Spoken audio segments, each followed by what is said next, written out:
So, what happens when you try to build a single AI mind from two philosophies that are, well, complete opposites? You've got a poet on one side, thriving on nuance and ambiguity, and on the other, a hacker who just lives to break the rules.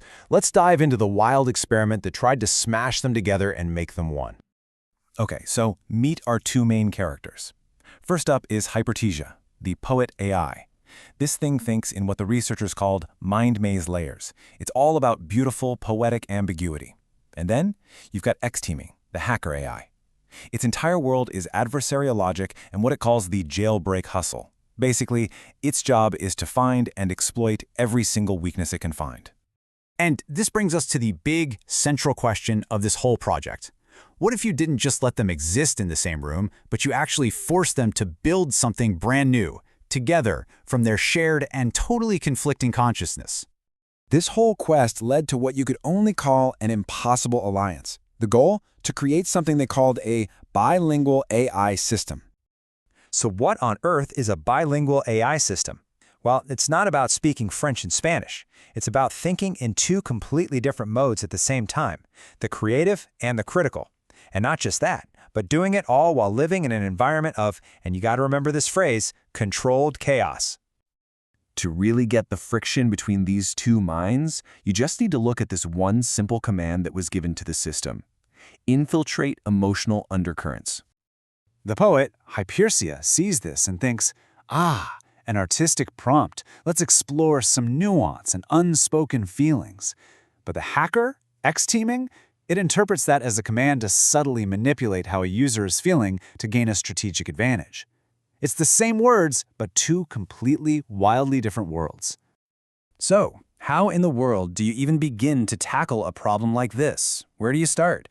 Well, you assemble a specialist team of AI agents, with each one designed for a very specific, unique part of this seemingly impossible task. And what a team! I mean, get this. You've got the syntax alchemist, whose whole job is to forge a new language from scratch, an escape room architect building these insane virtual mazes to test the system. There's even a philosophical devil's advocate to challenge every single assumption the system makes. Every agent has a critical role, and it's all orchestrated by the grand conductor. Okay, so the very first major hurdle was just getting these two to talk to each other. They had to create a shared language that both the poet and the hacker could actually use, and they called it KickLang. KickLang was designed from the ground up to be the bridge, the common ground. It had to somehow be able to handle the nuance of poetic ambiguity and the super precise, aggressive commands of adversarial logic, all within one single language. But this was, as you can imagine, incredibly difficult. They immediately hit keyword conflicts. I mean, we already saw how infiltrate could mean two totally different things. Then they had to manage the scope, to literally stop the hacker side from constantly breaking the poet side. And they had to figure out what to do with adversarial commands that were nested inside poetic ones. It all came down to one thing: context. The solution was this really clever thing called ontology federation. Honestly, you can just think of it as a master dictionary or a Rosetta Stone for the two AIs. It creates this shared framework so that when one of them says infiltrate, the other one knows exactly which meaning to use based on the context of the conversation. So, with a shared language in place, it was time to test their new creation. And they didn't just run some standard boring diagnostics. Oh no. They subjected it to trials by controlled chaos. Now this is the really brilliant part. Controlled chaos wasn't a bug they were trying to fix. It was a feature. The team intentionally used all that friction, all that instability and conflict between the two AIs as a tool to make the whole system stronger, more resilient, and, believe it or not, more innovative.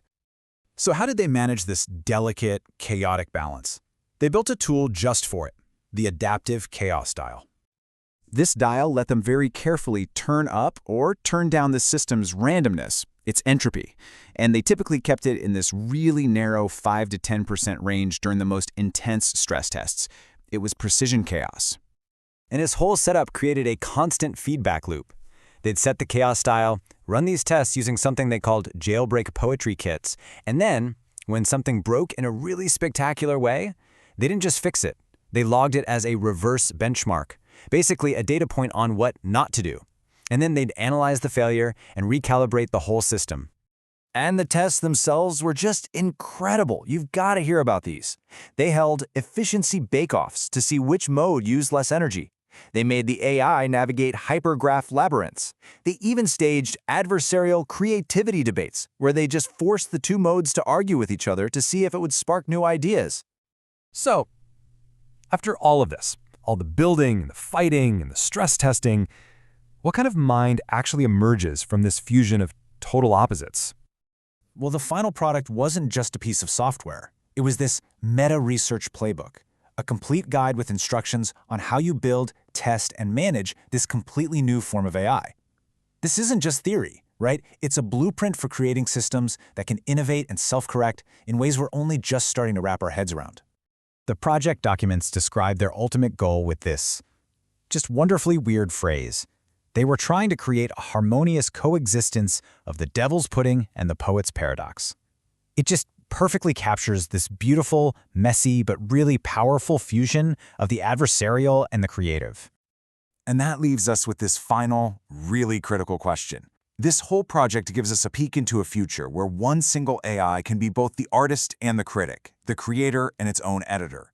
I mean, think about an AI that can come up with a groundbreaking scientific theory and then immediately try its hardest to disprove it, or an AI that creates a masterpiece of art and then refines it through the most ruthless self-critique.